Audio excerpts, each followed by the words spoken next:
Hello again everyone! Welcome po sa ating math tutorial. Kung hindi pa po kayo nakakapag-subscribe sa ating YouTube channel, I encourage you to subscribe and click the notification bell para po updated tayo sa mga susunod pa nating videos. Kung nakakatulong po ang ating mga video tutorial, you can also follow our Facebook page para po makita nyo yung mga susunod pang mga topic. Okay, so for today's lesson, we will be learning about perfect square and square root.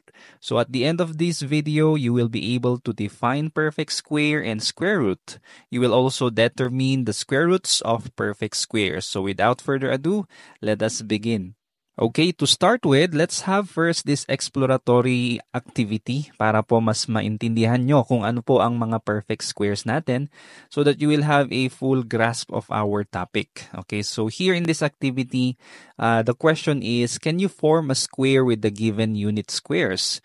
Okay, ang unit squares po na tinatawag natin is ito pong square na ito, no? 1 by 1 square. 1 po ang bawat sides niya, 1 unit. Okay? So, ang tawag natin dyan ay unit squares. Now, with these unit squares here, with the number of unit squares here, can we form a bigger squares? Okay? So, first, let's have letter A. Ilang unit squares po ang nakikita natin?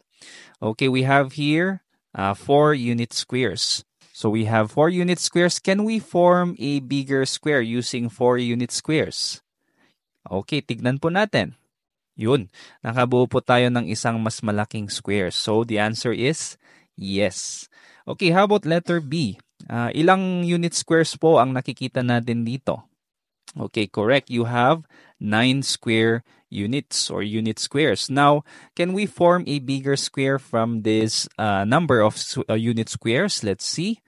Yun, meron po tayong nabuo. We have here a square. Next, letter C.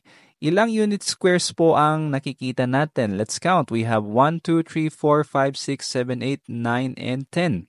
So there are 10 unit squares. Now, can we form a bigger square using this number? Let's see. Okay, so hindi po tayo nakabuo ng isang malaking square. Meron po tayong excess na 1. Therefore, our answer is no. How about letter D? Okay, how many unit squares can you see? All right, we have here 16 unit squares. Now with this number, can we form a bigger square? Let's see. Okay, yes, we can form a bigger square. And this is, yes, we can create we can form a square with 16 unit squares.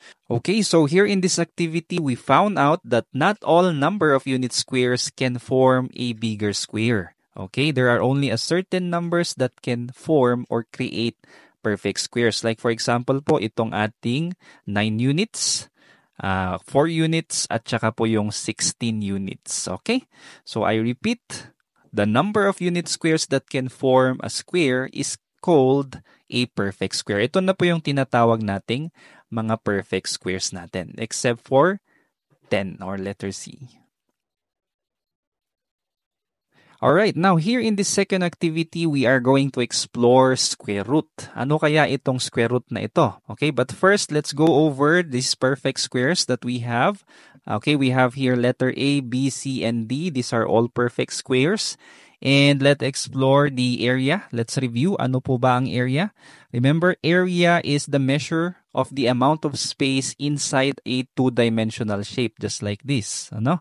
So these are measured using square units, no? Yung area natin. So halimbawa sa letter A, we have here 1 square unit. Therefore, ang ating area is also 1. Okay? And in letter B, there are how many square units? There are 4 square units. So the area is 4. And then in letter C, the area is 9. There are 9 unit squares. And then for letter D, there are 16. So 16 ang kanyang area. Now without counting the square units, we can actually get the area by just using our formula. Ano po ulit ang formula ng ating square? Okay, correct. It's side times side. So we have here letter A. Ano po ang side niya? Since this is just 1 unit, ibig sabihin 1 by 1 po itong square natin. So S is equal to 1, therefore 1 times 1 ang ating sides to get the area, which is 1. Okay, next one, we have 2. 2 times 2, we get 4. And then our side length for this is 3 times 3, we get 9. And then lastly, 4, we get 4 times 4, 16. Okay? Now, asan po dito yung square root? Okay, basing from the word root, ano ba ang root ng ating squares? It's actually the sides. So again, the square roots of the area of the square or the perfect squares na nandito is actually the length of the side of the squares. So ito po yung mga square roots, no?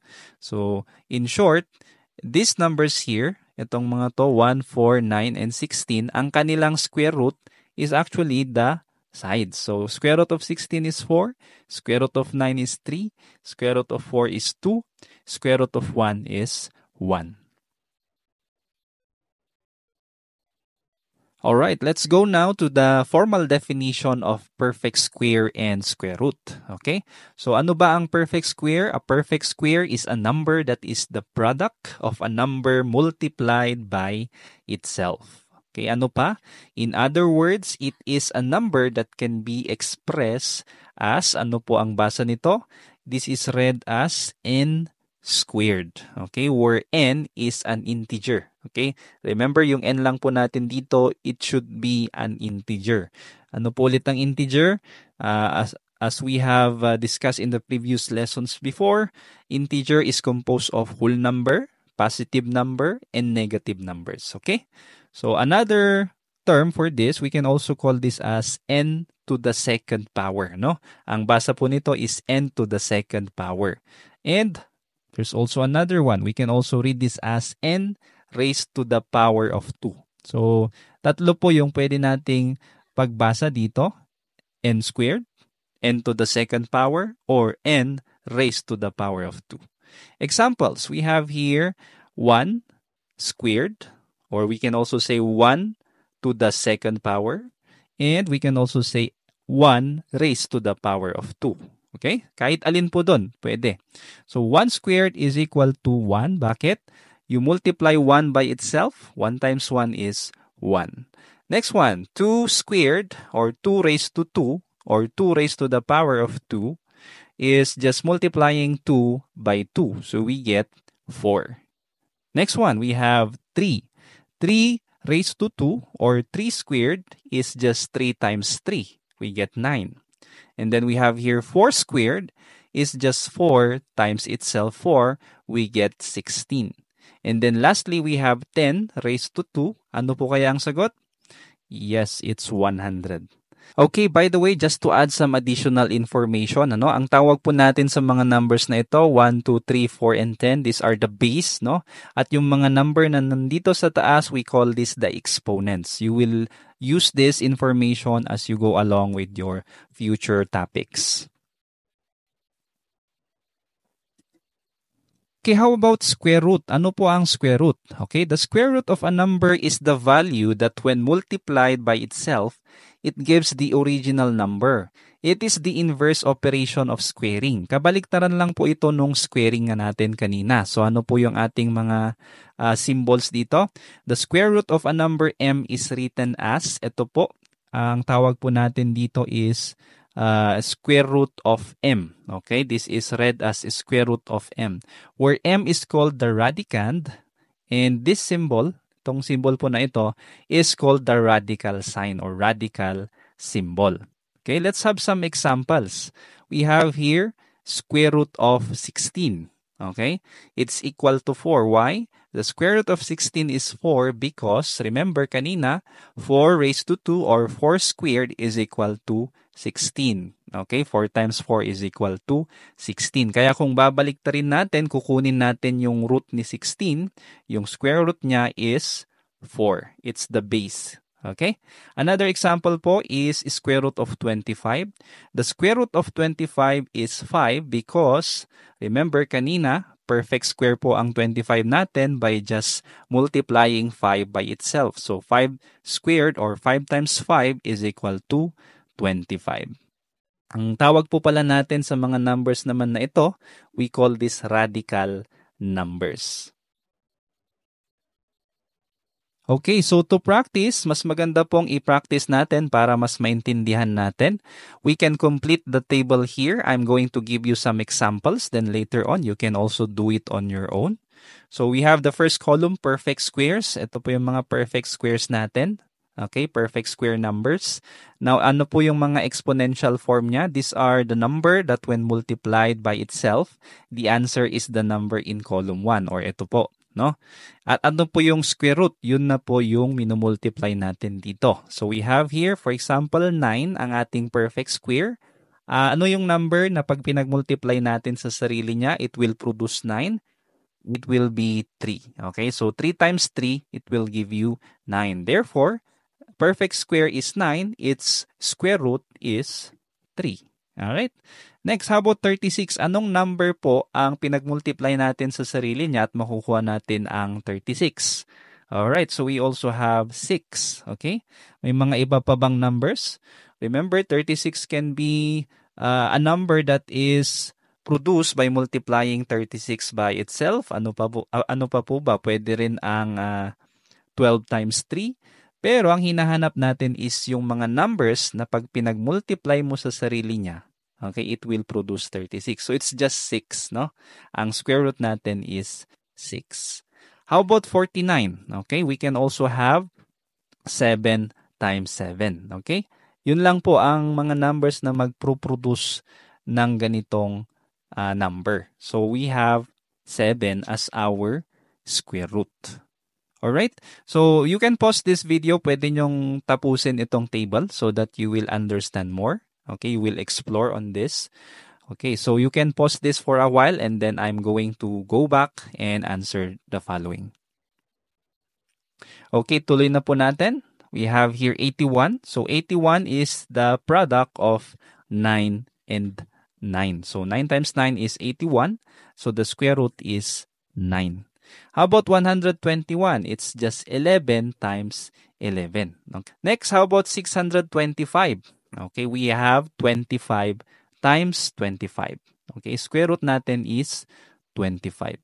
How about fractions? Paano po ang fractions? Alright, so here you can do this separately. You can find a number that when you multiply by itself, it will produce the numerator. And another number that when you multiply by itself, it will produce the denominator. So, pwede mong i-separate yung dalawa. Okay, so let's have 4. Ano bang number ang pag pinag-multiply natin sa sarili niya, magiging 4? Okay, yes, it will be 2. Okay, how about 25? Anong number? It's 5. So, it's just 2 over 5 times itself 2 over 5. Therefore, our square root is 2 over 5 or 2/5. Okay, another activity for you to practice. Okay, this time you can place each number in its appropriate column. Then find the square root of the perfect square number. So we have here the following numbers. Okay, let's just classify them whether they are perfect square or not a perfect square. Kung ito po ay perfect square, kukunin lang natin yung square root niya. Okay? So let's have some examples. We have here number 1, yung 0. Okay, the first number here is 0. Is 0 a perfect square? Are there any numbers na pag pinag-multiply natin sa sarili niya, magiging 0? Okay, of course, itself, we have 0, no? Pag pinag-multiply mo ang 0 sa sarili niya, it will always produce 0. Okay, therefore, it's a perfect square. How about 25? Okay, yes, this is a perfect square number because 5 times 5 is 25. How about 40? Okay, tignan natin. Ang 40 ba ay perfect square? Meron bang numbers na pag minultiply sa sarili niya magiging 40? First, let's take a look at the factors ng 40. Okay, ano ba ang mga numbers na pag imumultiply natin magiging 40? So we have 40 times 1. Ano pa? 10 times 4. Okay? Ano pa? 5 times 8. Okay? Pwede ring ang 20 times 2. Okay? Pero meron ba sa mga nabanggit natin ang parehas na numbers? Wala po. Okay, therefore, 40 is not a perfect square number. Okay, next, how about 49? Yes, 49 is the product of 7 times itself, 7. So, ang square root niya is 7. How about 121? Okay, nabanggit po natin to kanina. We have 11, no? 11 times 11 is 121. Again, you can always pause this video if you want to practice. And then you just go back to this para i-check yung mga sagot nyo. Alright, next, 625. Okay, 625 is just 25 times 25. Next one, we have 8. So, 8 is not a perfect square number. Okay, paano po yung 18 over 2? Okay, 18 over 2. Bakit po siya natin classify as perfect square number? Okay, remember, 18 over 2 is just the same by dividing it by 2. So, 18 divided by 2 is equal to 9. And 9 is a perfect square number. Why? Because you can multiply 3 times 3 to get 9. Therefore, the square root of 9 is 3. Alright, next we have 1/4. This time, it's another fraction. Okay, meron ba tayong pwedeng i-multiply sa 1 para maging 1? Yes, yung sarili niya. So, 1 times 1 is 1. How about 4? 2 times 2 is 4. Therefore, 1/2 is the square root. Okay? And then lastly, we have 27. Can you think of a number na factors ng 27? There are no other factors except 27 and itself. And ano pa po? 3 at saka 9. So, wala pong number na naulit doon. So, it's just not a perfect square number.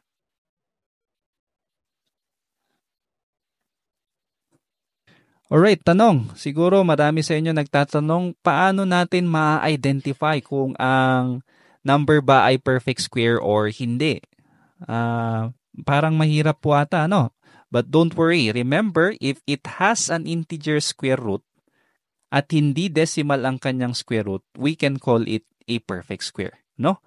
Ang challenge lang dito is you have to know the square root of a number. Paano po natin yan malalaman? There are other ways. There are many methods to do it actually. The first one is trial and error ka lang. Maghanap ka lang ng number, no? Na pag pinag-multiply mo sa sarili niya, it will produce the perfect square na hinahanap mo. Or you can also use the prime factorization method, pero ito I would not suggest this kasi medyo mas mahirap ito at hindi siya practical sa situation natin. Next, you can use calculator if you are allowed. Pwede mong i-input yung number to get whether it has an integer square root.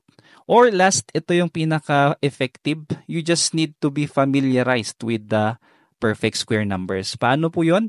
Remember yun po yung ating multiplication table. Yung ating mga perfect square, yun na po yung nandito sa gitna, no? So, 1 times 1, 2 times 2, 3 times 3, no?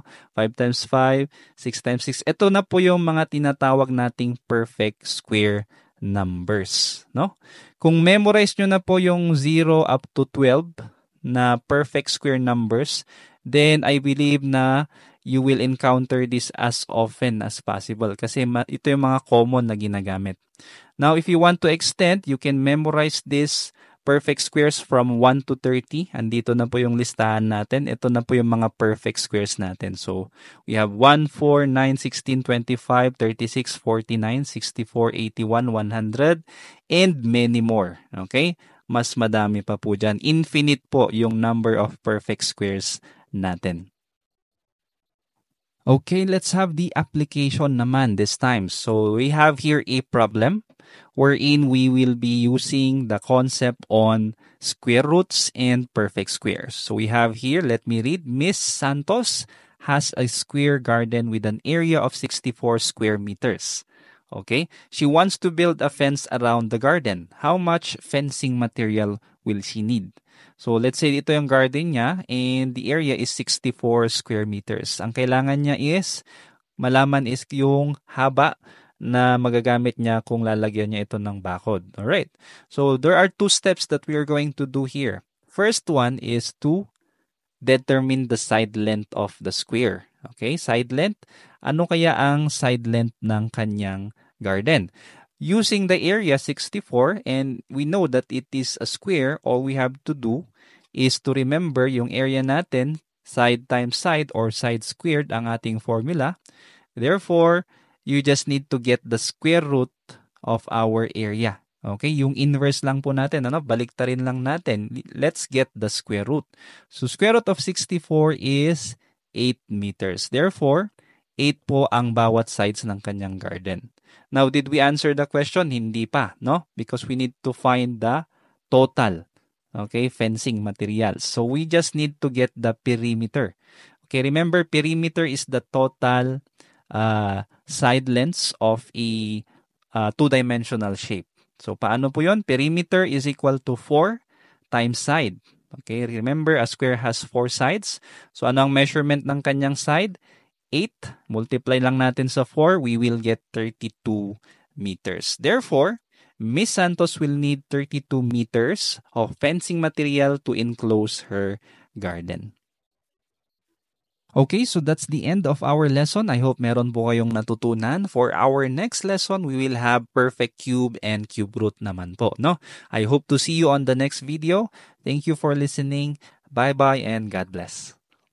Kung meron kang natutunan sa video na ito, please click the subscribe button to support this channel para mas matulungan ulit kita sa mga susunod mo pang math lessons. Lagi mong tatandaan, ang math ay para sa lahat. At ako si Teacher Van, nagsasabing dito sa Math Isip, lamang ang nag-iisip. God bless and see you on the next video. Bye-bye.